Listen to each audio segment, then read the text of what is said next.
नमस्कार, मैं हूँ सुशील शर्कविक। आप मेरे साथ देख रहे हैं stories by week. Stories by week में आज मैं आपको एक रियल स्टोरी बताने जा रहा हूँ, रियलिस्टिक स्टोरी।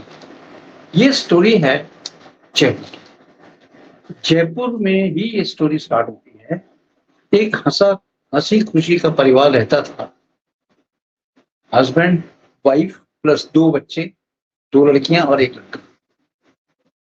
ये परिवार था सरदार का। सरदार जी की लड़की का नाम था गुरप्रीत कौर और सिमरन कौर, और लड़के का नाम था अमन। एक छोटी सी जिंदगी, छोटा सा परिवार जयपुर में रहता था। सबसे बड़ी लड़की थी सिमरन, जिसकी शादी करनी थी इनको। लेकिन सिमरन की कुछ तबीयत ज्यादा खराब थी, तो सिमरन को हॉस्पिटल लेके जाते हैं। और सिमरन को जब हॉस्पिटल में एडमिट कराते हैं तो वहां से डिक्लेयर हो जाता है कि सिमरन को लिम्फोग्लोसिन, दैट्स मीन्स ये बीमारी होती है जिसमें डब्ल्यूबीसी कम हो जाते हैं, एक तरह से कैंसर है। तो कैंसर जो था सिमरन को हो चुका था, जिसमें व्हाइट ब्लड कॉर्पसेस बहुत कम हो जाते थे। एक तरह से एनीमिक पेशेंट हो जाता है। डॉक्टर्स ने सलाह दी कि ये तो कुछ ही दिन की पेशेंट है, यानी कि आपकी लड़की है, कुछ दिनों के बाद उसकी डेथ हो जाएगी, क्योंकि इस समय बहुत बुरी तरह की कंडीशन में है। कोई बात नहीं, सरदार जी ने कहा कोई बात नहीं, हम इसको घर ले जाते हैं। तो इतनी देर में घर ले जाने के लिए जैसे ही सिमरन को स्टॉप करते हैं, बहुत ज्यादा और भी तबीयत खराब हो जाती है। इसको हॉस्पिटल में ही रहने देते हैं। हॉस्पिटल में रहने के बाद सिमरन की 1 हफ्ते के अंदर डेथ हो। सिमरन की डेथ हो जाने के बाद सिमरन तो इस दुनिया से चली गई। अब रह गए अमन और गुरप्रीत कौर। गुरप्रीत जो थी, ये छोटी लड़की थी, सिमरन बड़ी थी। तो गुरप्रीत जो थी काफी बड़ी लिखी थी, ग्रेजुएट थी। ग्रेजुएट होने के बाद इसने फैशन डिजाइनिंग का कोर्स भी किया हुआ था। अब गुरप्रीत की शादी के लिए के माँ बाप काफी परेशान रहते थे, क्योंकि गुरप्रीत एक बहुत ही होनहार लड़की थी।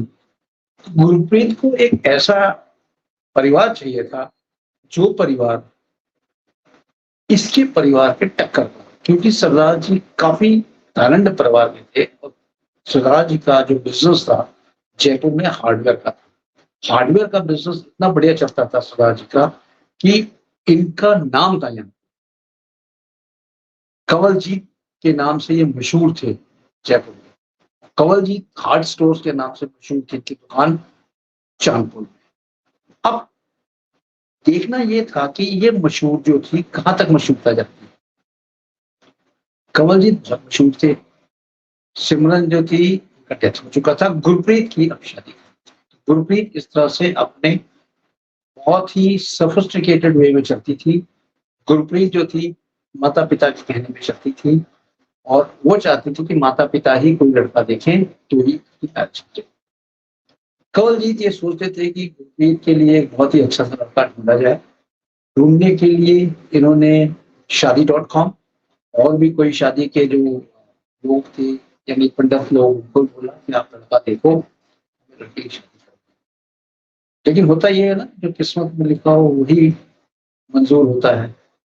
तो भगवान ने तो किस्मत पहले ही लिख दी थी। गुरप्रीत की किस्मत बहुत अच्छी नहीं कह सकते हैं, क्योंकि गुरप्रीत की जब मैरिज हुई तो वो हुई दिल्ली का एक। दिल्ली में जो लड़का था उसका खुद भी एक हार्डवेयर का बिजनेस था। अब दिल्ली का जो लड़का था वो इनके कांटेक्ट में आया थ्रू शादी.com। अब शादी.com से कांटेक्ट में आने के बाद उन्होंने काफी बातचीत वगैरह की। एक दिन लड़के को जयपुर में बुलाया, जयपुर अपना घर वार दिखाया, और जयपुर घर वार देखने के बाद उनकी पूरी फैमिली आई थी। घर वार देखने के बाद लड़की को हाँ कर गए। अब लड़की को हाँ कर गए तो लड़के वालों ने कहा कि आप सबसे पहले आओ, हमारा मकान देखो, हमारा घर देखो, उसके बाद आप लड़के को, अगर लड़का लड़की को पसंद है, लड़की लड़का को पसंद है, तो हम मैच। इस तरह से बात कुछ दिनों के बाद आगे बढ़ती है। ये जो कहानी थी, ये कहानी चल रही थी, काफी पुरानी तो नहीं थी, लेकिन ये आप देखो 1 जनवरी 2010 की कहानी। ये 1 जनवरी 2010 की स्टोरी है जो मैं आपको बता। धीरे धीरे करके समय बीतता गया। गुरप्रीत की मैरिज होनी थी, वो लड़के वाले गए यहाँ से, लड़के वाले जाके, अमन भी गया साथ में, लड़की तो गई नहीं, अमन यहाँ से गया। अमन अपने दोस्तों के साथ गया था और इनके पिताजी गए थे, कमल जी, अमन और अमन के दोस्त ये गए थे। जाके लड़के का कारोबार, लड़के का घर देख के आए। लड़का जिस कोठी में रहता था वो आलीशान कोठी थी, आलीशान इन द सेंस की इतनी बढ़िया कोठी शायद ही किसी की हो दिल्ली में, क्योंकि उस कोठी को देखते ही अमन को ऐसा लगा कि जैसे मेरी जो सिस्टर है वो एक परी है और परी को जो घर चाहिए था उस तरह का घर उसको मिल रहा। अमन को घर पसंद आ गया, अमन को काफी बड़ा घर था वो पसंद आया, कमलजीत को भी घर पसंद आया और रिश्ते तो पहले ही तय हो चुके थे, सब लोग एक दूसरे को पसंद आ गए। अब शादी की डेट आई। अब शादी की जब डेट आती है तो वो बोलते हैं कमलजीत जी आप जयपुर आके शादी कर। ठीक है, जयपुर आते हैं वो लोग, आने जाने का खर्चा सब वन जी देते हैं, मैरिज जयपुर में हो जाती है, हंसी खुशी गुरप्रीत को यहाँ से विदाई करते हैं। गुरप्रीत की विदाई होती है और गुरप्रीत अपने वहां दिल्ली में जाके मैं आराम से अब गुरप्रीत को जहाँ पे रहते थे ये लोग, जो आलीशान मकान दिखाया उसी मकान में गुरप्रीत को लेके गए। गुरप्रीत भी वो मकान देख के, यानी वो बंगलो देख के दंग रह गई कि दिल्ली जैसे शहर में इतना बड़ा बैंगलो होना असंभव है, क्योंकि इतना बड़ा बैंगलो होना इसका मतलब बहुत बड़ी पार्टी। अब राज तो धीरे धीरे ही खुलेगा। गुरप्रीत जो कि इस समय एकदम हवाई सपने देख रही थी, वो ये सोच रही थी कि मैं पता नहीं कहाँ पे मेरी शादी हो गई, कौन लोग थे, जो मैं सोचती थी उससे कहीं 50 गुना ज्यादा हमें मिल गया। चलो भगवान की कृपा है, बहुत अच्छा मिल गया, परिवार भी बहुत अच्छा मिल गया, दोनों परिवार अच्छी तरह संबंध रखते थे। गुरप्रीत कुछ दिनों तक तो वहां पे ठीक ठाक रही। उसके बाद लड़के का स्वभाव, लड़का यानी जो लड़का था उसका नाम था रंजू। रंजू का जो स्वभाव था बहुत ही चेंज होने लगा धीरे धीरे, क्योंकि रंजू को बहुत सारी गंदी आदतें पड़ चुकी थी, जैसे शराब पीना, दूसरी लड़कियों के साथ ऐश करना, दूसरे परिवार में जाके हंसी खुशी रहना, अपने परिवार को अलग रखना। ये एक बहुत ही गंदी आदत रंजू को पड़ी। रंजू ये सारी आदतों से मजबूर था, वो ये आदतों को नहीं छोड़ पा रहा। जब उसकी पत्नी गुरप्रीत आती है उसके बाद ये आदतें और बढ़ जाती है। इन द मीन टाइम 6 महीने के बाद एक और हादसा, जहां पे ये लोग रहते हैं, जो बड़ा आलीशान मकान दिखाया था, बेंगलो दिखाया था, यहाँ ये रहते थे, वो मकान या वो बेंगलो का नहीं था। वो बेसिकली ये लोग केयर टेकर थे। क्यों? क्योंकि जो असली मकान का मालिक था, असली बेंगलो का मालिक था, वो रहता था कनाडा। अब वो कनाडा से एनआरआई रिटर्न आने वाला था इंडिया। इंडिया जब रिटर्न आया तो उसने अपना टेक ओवर किया चार्ज और इनको बोला कि हमने आपको केयर टेकर दिया था, आप हमारा मकान खाली करें। अब इनको कुछ टाइम दिया गया, 1 महीने का टाइम दिया गया, आप मकान खाली करें। ये इन्होंने बंगलो खाली कर दिया और बंगलो खाली करके एक छोटे से मकान में 2 BHK मकान में ये शिफ्ट। 2 BHK मकान में गए। हालांकि गुरप्रीत का पूछने का कोई हक नहीं होता है कि आप वो मकान छोड़ के यहाँ पे क्यों आए, लेकिन फिर भी गुरप्रीत ने हिम्मत करके पूछा रंजू से कि भाई आप वो मकान खाली करके क्यों यहाँ आए। तो रंजू ने क्या स्टेटमेंट दिया गुरप्रीत को, फनी स्टेटमेंट, कि वो मकान को हम डिमोलिश करेंगे, वो जो हमारी जो बेंगलो है उसको डिमोलिश करेंगे और वहां पे और बड़ा बेंगलो बनाएंगे, मॉडर्न किस्म का बनाएंगे, वो मॉडर्न का नहीं बनेगा। लड़कियां आजकल बड़ी भोली वाली होती हैं, वो अपने हस्बैंड रंजू के बातों में आ गए और उसने कहा चलो ठीक है। उसने ये बात अपने पिताजी को बताई फोन पे, गुरप्रीत ने, और अपने भाई अमन को बताई। अमन को ये बात गले नहीं उतर रही थी कि इतना बड़ा बेंगलो, शानदार बेंगलो को डिमोलिश करके ये नया और हिसाब से बना रहे हैं, कुछ समझ में नहीं आई। अमन को दाल में काला लगा। अमन रोज, पहले तो कभी कभी फोन करता था अपनी सिस्टर को, अब अमन गुरप्रीत को डेली शाम को 7 बजे या 8 बजे तक फोन करता था, उसका हालचाल पूछता। इधर कंवलजीत ने सोचा कि क्यों अमन रोज रोज फोन कर रहा है। इसके बारे में अमन से पूछा तो अमन ने बोला कि पिताजी, मेरे दिमाग में कोई और बातें घूम रही हैं, हो ना हो कुछ दाल में काला है।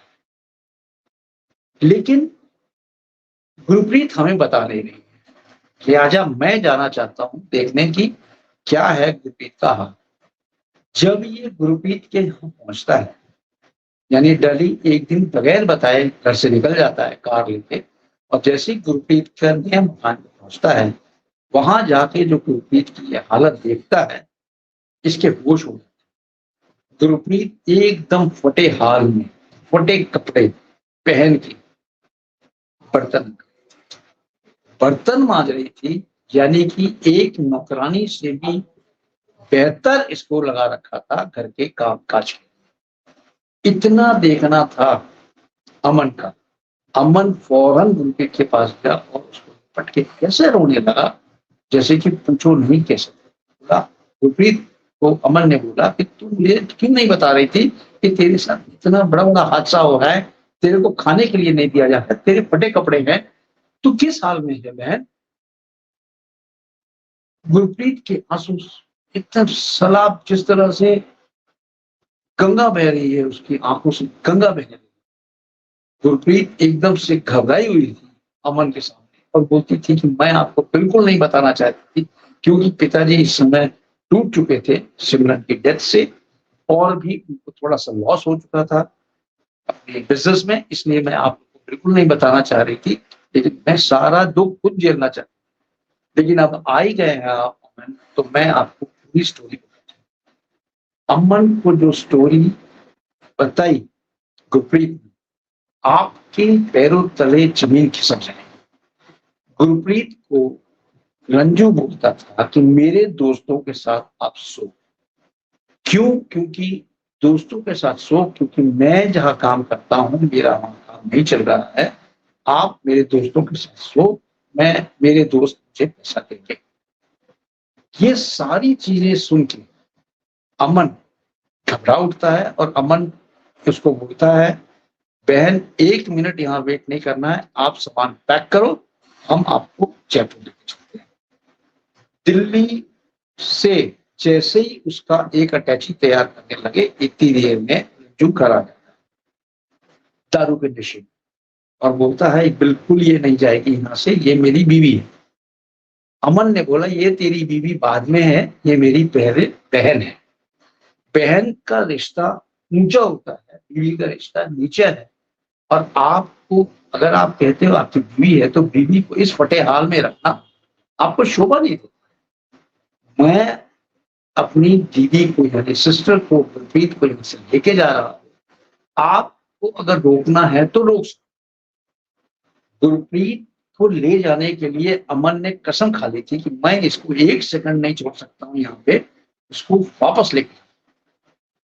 उसने अटैची तो वहां रखवा लिया रंजू ने, लेकिन गुरप्रीत किसी तरह वहां से अमन के साथ वापस आ गई जयपुर। जयपुर जैसे ही वो पहुंचे हैं उल्टे पांव, यहाँ पे कंवलजीत को काटो तो खून नहीं, क्योंकि कंवलजीत ने अपनी लड़की की इतनी बुरी हालत कभी नहीं सोची थी, न ही सपने में, और न ही देखा था कि इस तरह के हालात होंगे।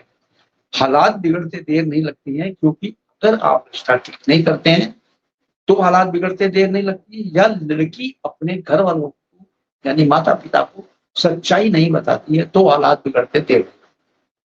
हालात इस समय इतने नाजुक हो गए थे कि जो गुरप्रीत को इतने लोग पसंद करते थे जयपुर में, वो एकदम मुरझाया हुआ चेहरा लेके, मुरझाई सी बनी हुई, कवल सी खड़ी हुई, उसको ऐसा लग रहा था काली कलूटी सी हो गई, क्योंकि उसका सारा ब्रेन वॉश कर दिया गया था और वो इस तरह से टूट चुकी थी, जैसे कि किसी तरह का सपना। कहाँ फैशन डिजाइनर, कहाँ इतना बड़ा काम करने वाली, कहाँ गुरप्रीत खुश मिजाज लड़की वापस इस तरह से डिप्रेस्ड हो गई और कुछ गुमसुम सी। जब जयपुर में आ गई तो पिताजी के पास रहने लगी। वापस लड़के के पिताजी का फोन आता है, रणबीर के पिताजी का फोन आता है कि लड़की आ गई है जयपुर में, आप इसको कुछ दिन रख के हमारे पास भेज दीजिए। कमलजीत कहते हैं अब लड़की आपके पास नहीं जाएगी, लड़की हमारे पास ही रहेगी, आपको जो करना आप कर लो, हम यहां से डाइवोर्स का पेपर फाइल। कुछ दिनों के बाद गुरप्रीत के डाइवोर्स के पेपर फाइल किए गए, डाइवोर्स के पेपर फाइल हो गए फैमिली कोर्ट में यहाँ जयपुर में। 6 महीने 8 महीने के बाद उसको एक न्याय मिला। न्याय ये मिला कि इसकी देखरेख के ऊपर जो भी खर्चा होगा वो लड़के वाले देंगे, और लड़के वाले अगर नहीं देते हैं तो इसकी कस्टडी जो है मेरे पिताजी जो है वो पिताजी ही इसके पैसे देंगे। लड़का नहीं देता है तो लड़के के पिताजी यानी रंजू के पिताजी पैसे देंगे लड़की के मेंटेनेंस की। ये एक पास किया जाता है फैमिली कोर्ट से। और डाइवोर्स के पेपर जब इसके हाथ में आते हैं गुरप्रीत के, तो गुरप्रीत का एक दूसरी पाली स्टार्ट हो जाती है, क्योंकि गुरप्रीत को इतना शौक लगा था। लेकिन जब डाइवोर्स पेपर गुरप्रीत के हाथ में आते हैं तो गुरप्रीत का मुरझाया हुआ चेहरा एकदम से खिल गया, और ऐसा खिला कि आज तक वो खिला हुआ चेहरा है। और उसने फिर ये सोच लिया मुझे शादी नहीं करनी है, शादी नहीं करनी है, मुझे माता पिता के साथ ही रहना है, मुझे भाई के साथ रहना है, जैसा भी कहेंगे वैसा करना है, और मैं एक संतान बन के रहूंगी और बढ़िया से बढ़िया काम करूंगी। मैं माता पिता को छोड़ के नहीं जाने वाली कहीं भी। धीरे धीरे 1 साल के अंदर 1.5 साल के अंदर गुरप्रीत कोप अप कर गई, और आज गुरप्रीत है बहुत बड़ी फैशन डिजाइनर है। आज बॉम्बे में अपना एक फैशन डिजाइनिंग का कोर्स करती हैं, फैशन डिजाइनर का कोर्स कराती हैं, और फैशन डिजाइनर इतनी बड़ी हैं या पूछो मत। गुरप्रीत के चमकते सितारे आज उसको इस बुलंदी पर ले गए हैं कि जितने भी हमारे फिल्म स्टार्स हैं सारे गुरप्रीत से ही अपने कपड़े डिजाइन करवाते हैं, और अपने जो भी कपड़े हैं इससे ही डिजाइन कराते हैं। गुरप्रीत वहां की जानी मानी फैशन से। तो मेरा ये कहानी बताने का आपको मकसद ये था कि किस्मत बदलते देर नहीं लगती है। किस्मत किसी के भी बदल सकती है, बशर्ते आप हौसले अपने बुलंद रखें। अगर आप हौसले अपने बुलंद रखेंगे तो किस्मत की रेखा भी आप चेंज कर सकते हैं। आपके हाथों के लकीर की जो रेखाएं हैं वो भी चेंज हो सकती हैं, अगर आप हार्ड वर्कर हैं और आप में इच्छा है जीने की और जुनून है आपको कोई काम करने का, तो आप इस इच्छा को पूर्ति कर सकते हैं। ऐसा कुछ नहीं है कि आप इच्छा पूर्ति नहीं कर सकते हैं। यानी लड़कियां के बारे में, लड़के तो कुछ भी करेंगे, लेकिन लड़कियों के बारे में बोल रहा हूं, आपको हार कभी नहीं माननी है, किसी भी स्टेज पे हार नहीं माननी है, क्योंकि सबसे बड़ी जीत आपकी माता पिता अगर आपको सहारा देते हैं तो माता पिता आपको ऊपर भी ले जाने के लिए प्रतिबद्ध है। माता पिता इतने बढ़िया होते हैं कि शायद ही दुनिया में माता पिता के कंपैरिजन में अगर खड़े किया जाए तो मेरे ख्याल से पति का दर्जा भी वो नहीं होता है जो एक माता पिता का दर्जा। इस कहानी के माध्यम से मैं ये आपको बताना चाहता था कि आप लड़कियों में जुनून होना चाहिए। वो जुनून होना चाहिए काम करने का और सत्य की राह पे चलने का। आपको ये कहानी कैसे लगी आप बताइए। ये रियल स्टोरी है, और आपको ये चैनल को सब्सक्राइब करें स्टोरीज बाय वीक, ताकि आप मेरा कोई एपिसोड छोड़ ना सकें, सारे एपिसोड्स देखें। और चैनल को सब्सक्राइब करें, वीडियो को लाइक करें, और अपना ख्याल रखें। जीवन जो है अपना सार्थक बनाएं। जय हिंद, जय भारत।